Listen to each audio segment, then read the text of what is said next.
of a circle, what could be A, B, and C? Yeah. Take a look. What are the relationship between A and C? A is the variance of X. C is the variance of Y. For a circle, A and C are the same. They are the same. Very good. They are the same. For a circle, A is equal to C.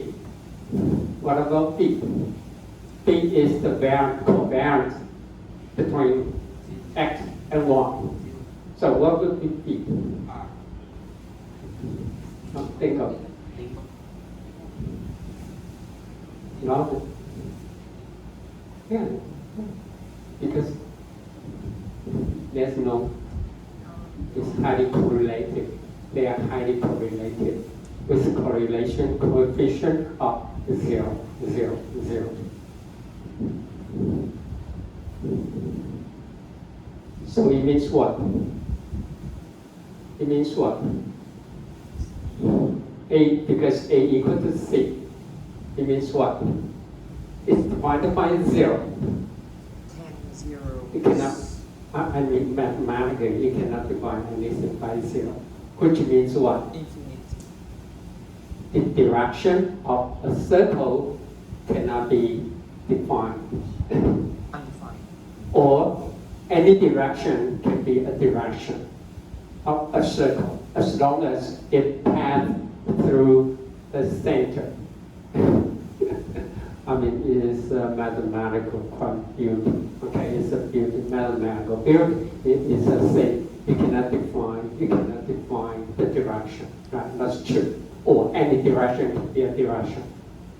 Okay, right? Okay, so this result. So anyway, if you want to write your own programming code, the only thing you need to remember is just A, B, and C. Let me say it again. A is something to do with the second moment of X or the variance of X. C is the second moment of Y or the variance of Y. B is nothing but the covariance between X and Y. But don't forget put 2 here. Okay, put 2 here. And then that's how we determine theta. But we have 2 choices. Okay, as I mentioned, for a rectangle, you might the difference, or you have an object like this. Okay, you might have 2 definitions for the orientation in mind. So if you are further take a look here, let's go back to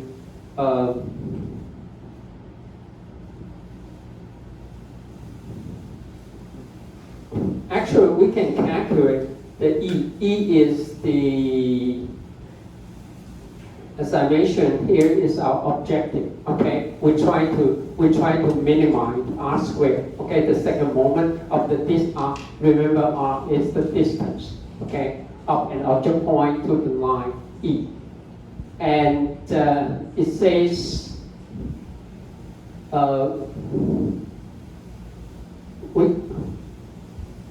we can calculate E maximum and E minimum because for this objective, okay, you have 2 solutions.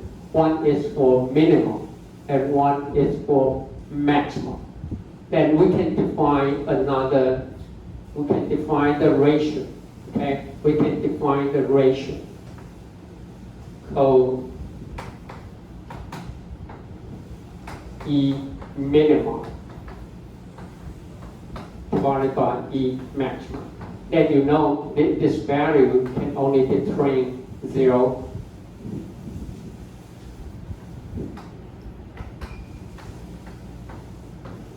and 1, right? Because it's minimum divided by maximum. The value can only be 0 and 1. So then again, for a circle, what could be this value? For a circle, the R value will be 1. It means this because every direction will be direction. The minimum value will be the same as the maximum value. So R will give you will give you the indication. What could be the shape of this object? Now, if for a line, in an image for a line, what could be our value? Yeah.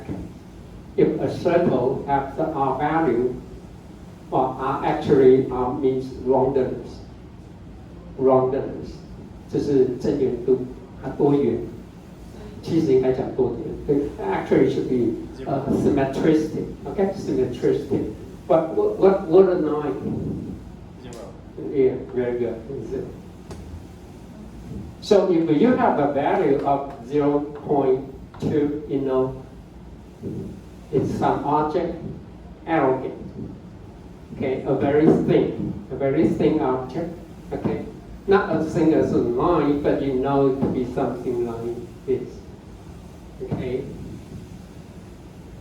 If you have something like this, the R value could be 0.9. It could be 0.9. For a square, for exactly a square,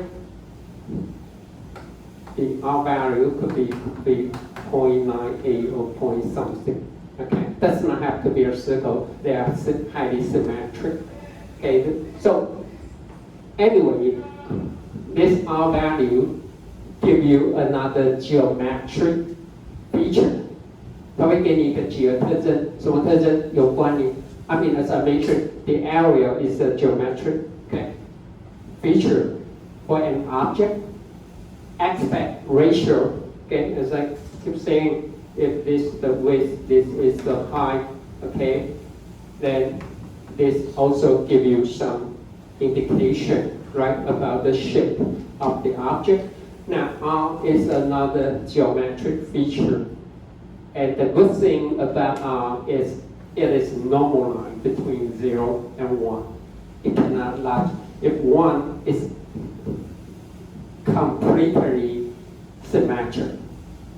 I didn't say it's completely a circle. No, it does not have to be a circle. Okay? It is very symmetric in every direction, okay? Or in the X and Y direction.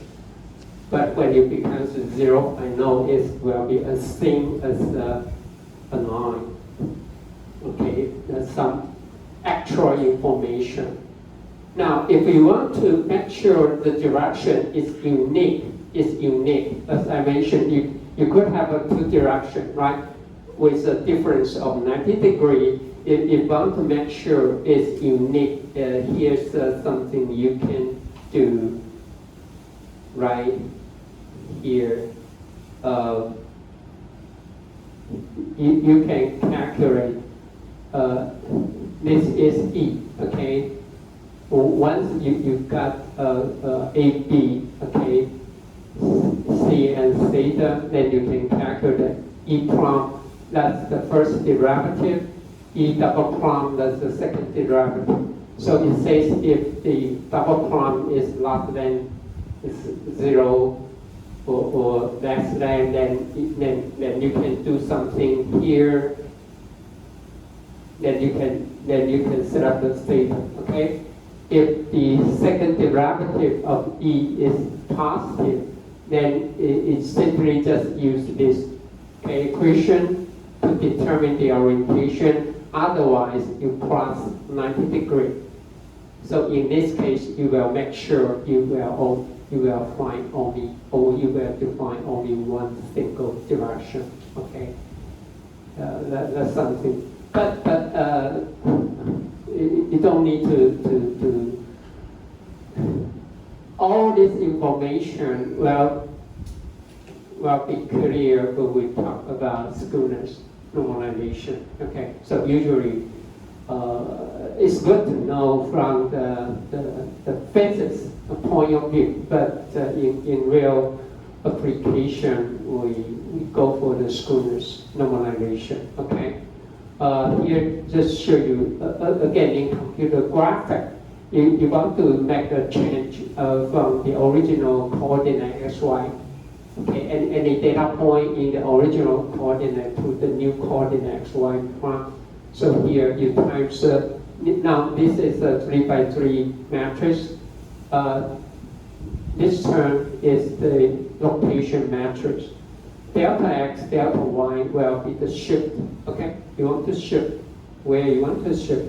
Or usually the delta x will be x bar, delta y will be y bar. Okay, and then you can type some scale. You want to change the scale. Okay, you want to change the scale, and the scale does not have to be a scalar. It can be x, could be something like this, which means you want to change the scale along axis or y axis. It does not have to be the same, okay? Does not have to be the same. But if you distort the object, it could be just for fun. I don't know. But sometimes you might to what? To normalize the distortion of your camera. When you take a very close look of your camera, it may not be symmetric with respect to x and y. If you have a chance to evaluate when you get an image and you put a circle, a very large circle, you thought it's a circle, but if you go for a circle fitting, you might come up with something like this. It's an ellipse, which means it's not 1 to 1, okay? It's not 1 to 1 in the ratio, okay? It could be distorted a little bit, okay? A little bit. Okay? So sometimes you might want to go for this to readjust the distortion of the image, okay? But anyway, this gives you the transformation. This for rotation, this for translation, and this for scale. Okay, if at the scale of x and y are the same, then you simply just times a constant x. Otherwise, you times another matrix so that the adjustment in the x axis and y axis can be different. Okay, that's it. Okay. Now, any question? I'm going to talk about this. Something is very useful. Okay, keep that in mind. Not just for Schooner's normalization. It can use even you can use for corner detection. You can use a lot. Okay, so pay attention on this part. Okay.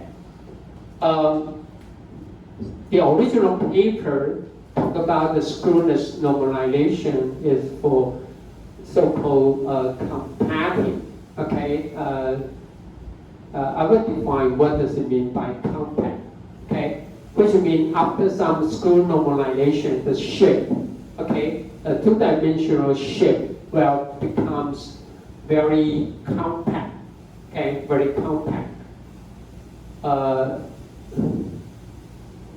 Well, actually, I show you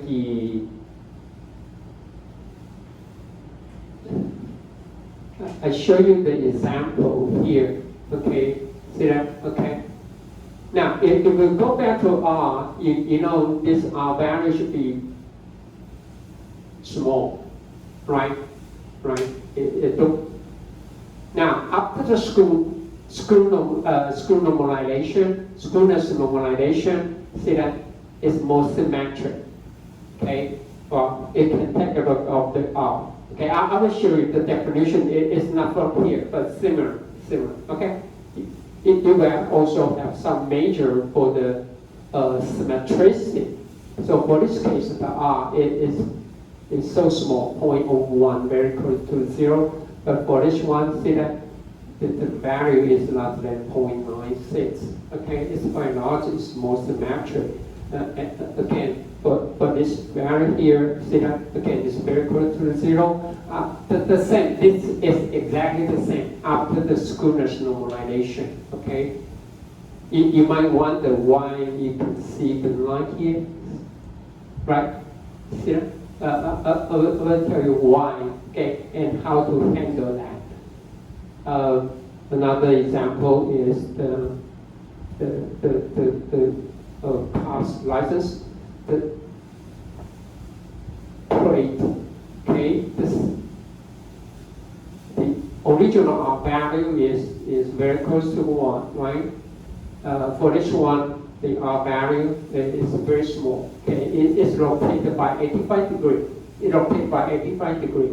It's hardly visualize what are the characters, right, in the plate. But this is the corresponding skewness normalization image. Now, the R value now becomes very close to 1, is 0.98. And it's much easier to read the character here with some minor distortion. So remember, whenever we talk about translation or location, you don't change the shape at all. Okay, you know what I'm saying? 就是你旋转或位移，它的形状不会改变，只是位置不一样。But when we talk about the skew normalization, it will change its original shape. That's something you need to keep in mind. 它的形状会被改变。You will do the normalization, but it might change the shape, just like this. You can see a little bit distortion, right? Okay, it is not that simple when you apply the skewness normalization. Becomes that. Now, you might complain about your assignment, not just assignment 1, but for all the other assignments that's coming. This is actually the result of an assignment. Okay, so it needs a lot of work because the skew normalization after the transformation will be something like this. They are not a point well missing. It will be missing. So for this one, you need to fill in some empty space with its neighboring ground level of color. So it is not that simple. But anyway, so don't complain too much about the assignment. I will just make sure you can learn something from it. Okay? Okay, now let's go back how it works. Okay? You will see this in a lot of textbooks. I simply just based on paper that published many years ago, but it is very effective and very efficient. Okay, so and not just apply for skewness normalization. You can use in a lot of different applications. Okay, so let's go back to skewness normalization. So it marked here, the normalized shape may not be the same as the original one. I just mentioned that it might distort, okay? Now, we just start with a binary image, okay? So make things easier. Now we let f of x is equal 1 if x, y is an image point. Otherwise, the background has the value of 0, okay, which means we apply thresholding first, okay? And now we have a unique object in the image, okay?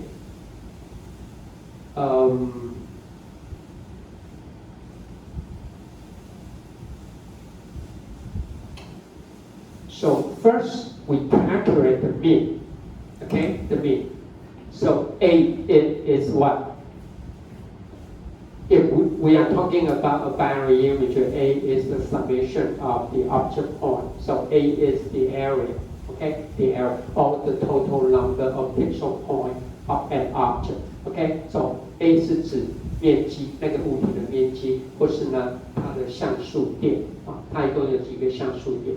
So X bar is the mean, okay? Just like what you have learned about the translation, okay? S bar and Y bar is the mean. The center of the object, okay, right? Because we divided by A is the total number of pixels. and f of xi we simply assume is 1 for up to point, 0 for the background. Okay? Now, here's the idea right here. The first, we calculate the dispersion matrix. I don't know why, but in the original paper, he used this terminology. He used dispersion matrix. It's nothing but a covariance matrix. OK， 这是构变一矩阵。我不知道它也是对的，当然在很多地方会用这个词啊 ，dispersion matrix，but if you don't like it, just remember it's the so-called covariance matrix. Okay, covariance between x and y. That's it, between x and y. So this covariance matrix is 2 by 2. Okay, this covariance matrix because we are talking about a two-dimensional boundary or a two-dimensional image. Okay, so it's like this. So this covariance matrix is given M. Okay.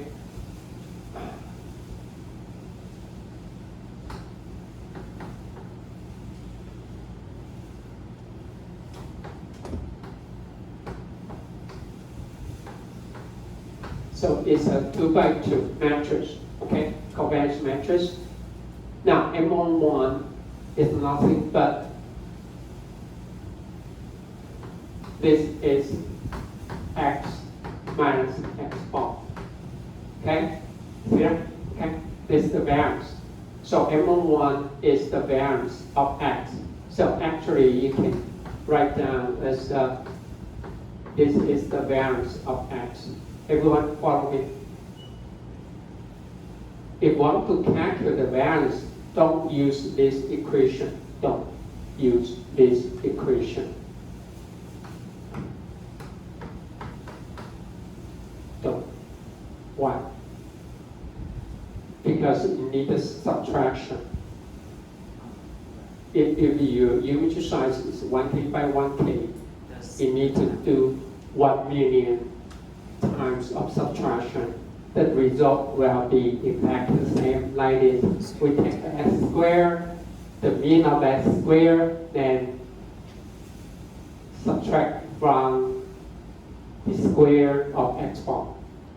Mathematically, they are exactly the same. 好，以后真的要写程式要这样写啊，不要这样写，要这样写。So this M11 is the variance. And what is M12 and M2 will never be the same because the covariance between x and y. This is the covariance between y and x, they are the same. So this can be, you can write down as the covariance of x and y. And this is the covariance, okay, x and y. And of course, you know M22 is nothing but the variance of y. That's it, that's it, okay? So, if you have to write your own programming code, the only thing you need to do is just calculate M11, okay, by this equation, and M12 will be equal to their symmetric, okay, their symmetric matrix. So x times y, okay, and minus x bar, y bar. So don't write the equation like this.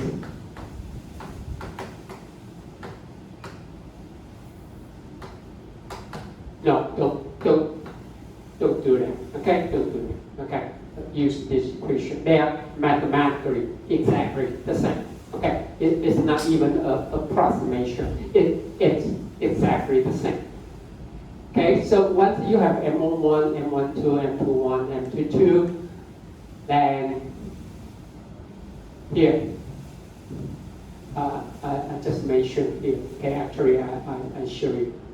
They are both the same here, okay? It's based on the second moment or based on the covariance or variance, okay? So M can be defined by this, okay?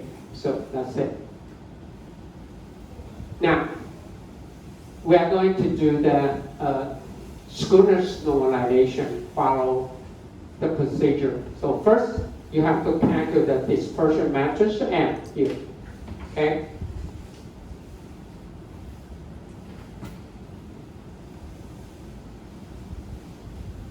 And then we align the coordinate axis with the eigenvector of n. 接下去我们算 we need to calculate the eigenvalue and eigenvector. If you forget what is eigenvalue and eigenvector, just ask ChatGPT. You might answer you what. You know, you can find it from. It's a basic concept in linear algebra. Okay, 线性代数. But I will mention a little bit about it. Okay.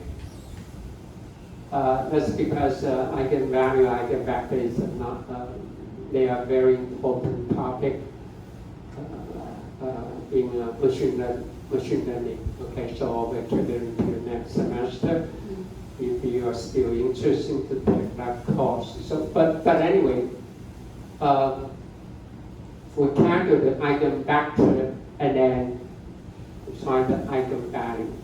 Now you know what we are going to use eigenvalue as the scale in the because it's 2 by 2, so it's fully ranked. Then you will have 2 eigenvalues. Then one to adjust x-axis, the other one to make the scale change of the y-axis. Okay. To make it much more easy for you to understand, if I have an ellipse like this, then I can find its covariance matrix if I have an x and y. So what could be the eigenvalue 1 and 2? One is for major x of the ellipse, the other one will be minor x. So if for this one here, then you will have the major x and the minor x, right? For the ellipse, 长轴跟短轴嘛, right? This will be the major eigenvalue, and this will be, this is the second aspect. So after the Skinner's normalization, then you what? Because for this case, lambda 1 is far larger than lambda 2. So in this case, you might reduce the scale in the x-axis and enlarge the scale in the y-axis so that the ellipse will become what? Becomes a circle. It will become a circle. So that's what I'm saying. You will change the shape. That's something you need to remember. It means what? Even you have an ellipse like this. So thin. After the transformation, both will become a circle. So from here, you cannot tell the difference of this ellipse or this ellipse. You know what I'm saying? Okay, because you will change the shape and you will try to make it more symmetric. In terms of lambda 1, which is the eigenvalue of the major x, and lambda 2. Since we are talking about this, in statistics, lambda 1 is what? Lambda 1 is the variance. Lambda 1 is the variance that point to the direction with the maximum variance. In statistics, lambda 1统计上指的是它会指向那个定义最大的方向，for the major. Lambda 2 is also a variance. Okay, but now what you need to remember, I will talk about this. Okay, in machine learning, But for this one, you remember lambda 1 is the length of the major scale. Okay, lambda square root of lambda 2 is the distance, okay, or the length of the minor axis. So for this one, this will be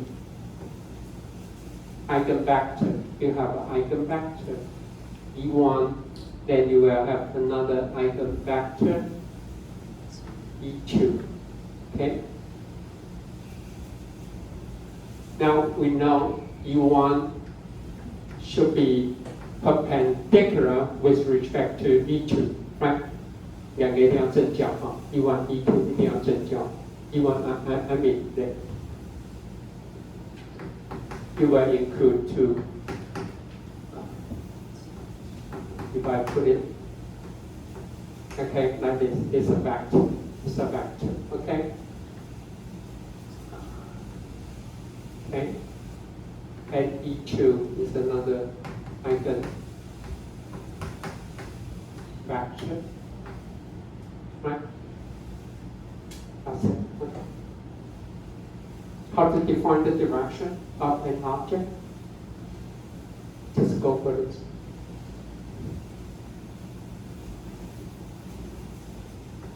We won't say that we can make it a tangent.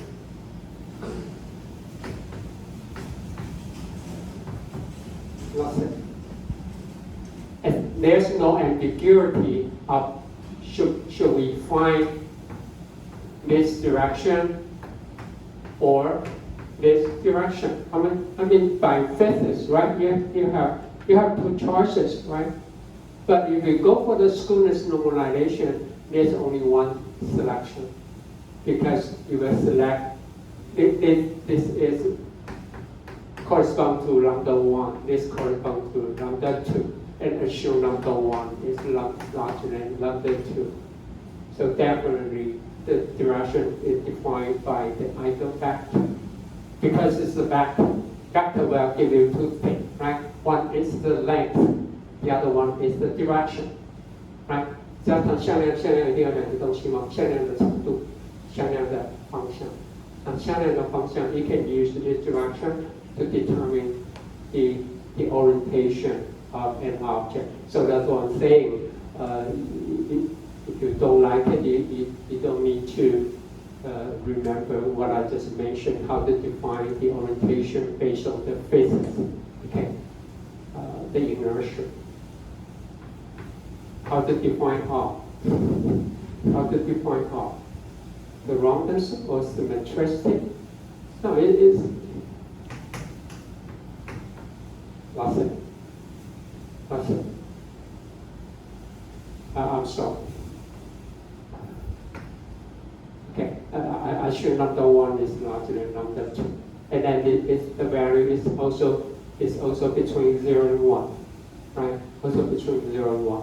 So which means if you have a circle, then you know lambda 1 equal to lambda 2. Right? Now for a line, you know what? For a line, then you know what? Lambda 1 is far larger than lambda 2, and lambda 2 is supposed to be 0, right? Because there's no what? There's no distance along the second direction or along to the minor axis, right? So it is so perfect. Okay, then it gives you a lot of information. Now, once you have the covariance matrix, you can just run for PCA. Okay, you can use any software statistical tool. I think OpenCV might also provide that, or the scikit-learn. Okay, that which will be the tool I use for machine learning, or even R. You can find anyway, or you can find any statistical tool. Once you have the covariance matrix, then you apply PCA, then it will give you what? Eigenvector and eigenvalue, right? Okay, then that's it. Now, if you want to write your own, okay, because it's simple. If you want to write your own, then that'll be fine. Okay, anyway, here, first we calculate the covariance matrix or dispersion matrix. Then we align the coordinate axis with respect to the eigenvector, okay, of n.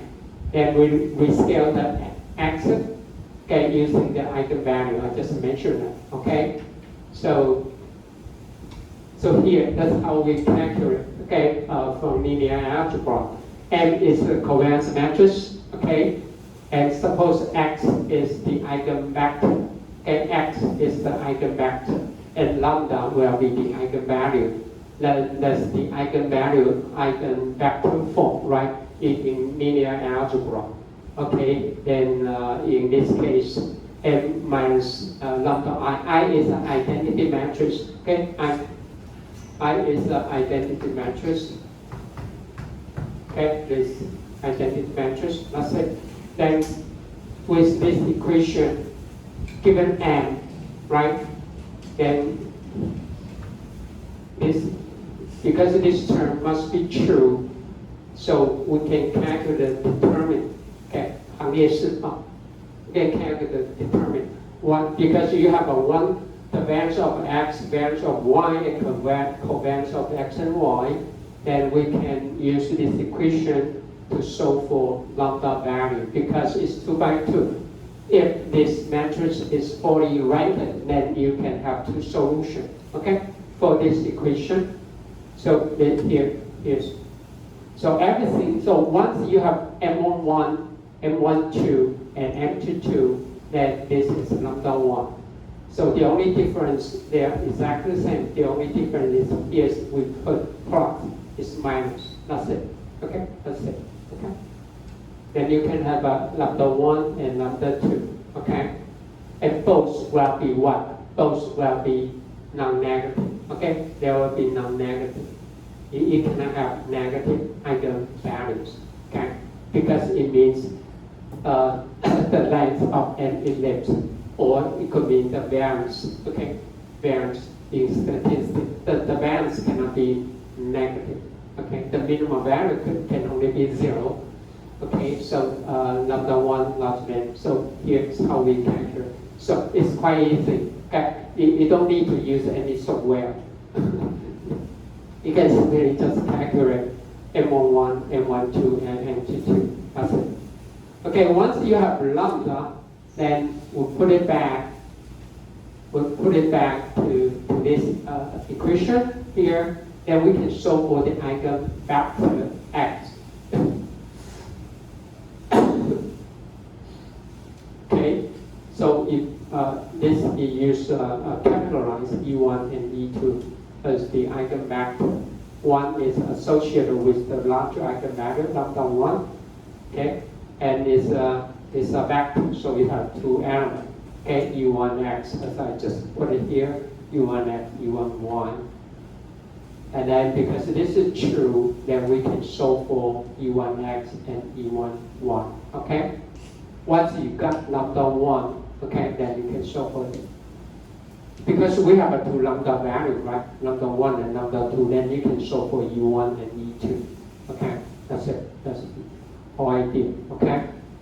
Then and because this should be equal to 1, anyway, that's the final form. Okay, so for U1, the two elements is something like this. Okay, we need M11, M12, okay, and lambda 1. Okay, and for E2, the second eigenvector is something to do with the second eigenvalue. So that's it. So if you need to write your own programming code, it's quite easy. Okay? The only thing you need to do is what? M11, M12, and M22. That's it. Okay? That's it. And once you have it, you can calculate lambda 1 and lambda 2. Okay? You just mark it. Okay? If in case you need to write your own. And first, starting from here, okay, to calculate M11 and I should put here. Okay, starting from here, calculate M11, M12, and M22. Okay, that's it. It's quite easy. Okay. And then you can have number 1, number 2, okay? And then once you have number 1, number 2, then you can calculate U1 eigenvalue 1 and eigenvalue 2. Okay, so it's just a few programming codes. That will be enough. Okay. Because there's a property about the matrix here, because these two eigenvectors, they are orthogonal. Okay, they are orthogonal, 正交嘛. So therefore, the transpose, if we make A, okay, as a matrix, the first row is eigenvector 1, the second row is eigenvector 2. Well, actually, you can think of A as a what? Location matrix. It's a location matrix, okay? A location shifter. So anyway, because U1 and U2 are orthogonal, so that the transpose will be equal to its inverse. So, which means it's very efficient. If you want to apply, you want to locate the object back to its normalized orientation. You can simply apply transpose of A instead of to calculate the inverse of the matrix A. Okay? Remember, A is some combined, just the elements, okay, of the eigenvectors. That's it. Okay? So it can prove, okay? So first, xy is the original coordinate of the object pixel. First, we do the normalization with respect to the center, okay, or the mean. So we can have x prime, y prime, then we times the location matrix, which contain the element of the eigenvectors. Okay, then after that, now we can calculate the new dispersion matrix. Okay, after we do the translation normalization and location normalization, then this new dispersion matrix can be given by A times the original dispersion matrix and A inverse. And then after that, the new dispersion matrix will have this form. Okay, after the transformation. 所以它新的共变异矩阵 right? Because it's the new covariance matrix. Now, you can expect this got to be lambda 1, which I mean lambda 1 means variance, right? In the major X and lambda 2. Okay? And now, if we do something,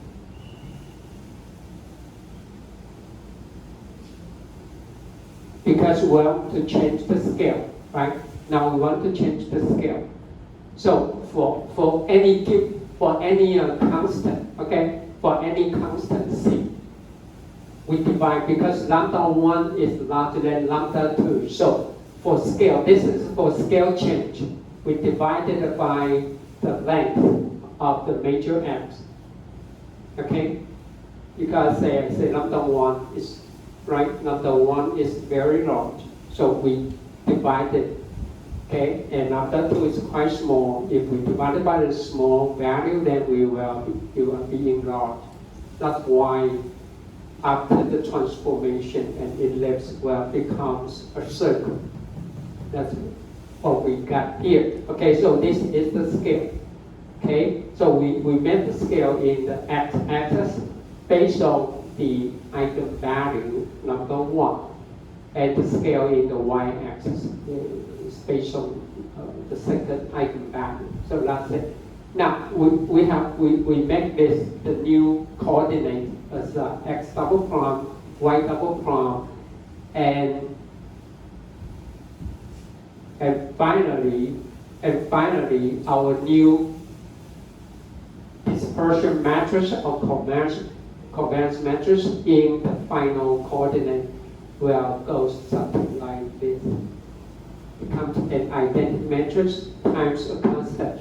This is the so-called, in the original, I say, the author tried to make the shape becomes compact. Remember, he used this term, compact. When the object or the shape will become compact, it means what? The corresponding covariance matrix will be an identity matrix. Then they say this shape is in its most compact form. 当这物体你把它转成它最 compact 的形式的时候，是代表它新的共业矩阵呢，变成是一个 identity matrix times some scale. Okay? In the original paper, it says if you want to retain the original area, okay, the area or the size, you want to keep the size, not the shape, the size. Then it suggests C should be selected by this, okay? Number 1 times number 2, then we take the 1/4 power, that's it, okay? It does not have to be like this. It can enlarge the shape or reduce the shape, but with this, it means it can retain the size or the area, okay? By change the shape, but you will retain the size. Okay, but anyway, that's how we define the compact form, because finally, okay, in the final coordinate, you will have the covariance matrix as an identity, okay, matrix times some constant. Okay, and if you want to preserve the original orientation, you want to rotate back, okay, because for this example here, if our original object like this, then after the transformation,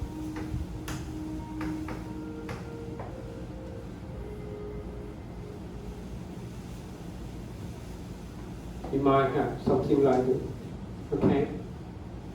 And then this is based on the eigenvector. We take the eigenvector as the covariance, as a rotation matrix. And after that, then we take x double prime, y double prime, which we want to take it back, okay? Take it back. Then, but anyway, for this case, it won't become this, because we divide by number 1 and number 2. So actually, after the scale, you will still circle. Okay, that's it. Okay. So usually we will stop here. We will stop here. We don't need to go for this. Okay. But anyway, if we want to do this, remember, the inverse of A is nothing but the transpose of A. OK， 我讲过因为它们是 orthogonal 所以要去找它的 inverse， 要找它的 transpose. OK, as I mentioned here, you can define as the ratio between R2, number 2, and number 1. So for a circle, R equal to 1 or 9, OK, the ratio becomes 0. OK. I forget that. But anyway, as I mentioned, you can define the orientation of the object. Okay, simply given, as I mentioned here. Okay, see here, just take up and okay, E1 y divided by E1 x. That's it. Okay, that's you can define. And there's no ambiguity, okay? There's only one direction, okay? Not like the definition in physics for the orientation, okay? We have only one. This is how we get it. And we can calculate so we can get all the benefit just simply by calculating the covariance matrix, okay? Okay, let's take a break. Okay, let's take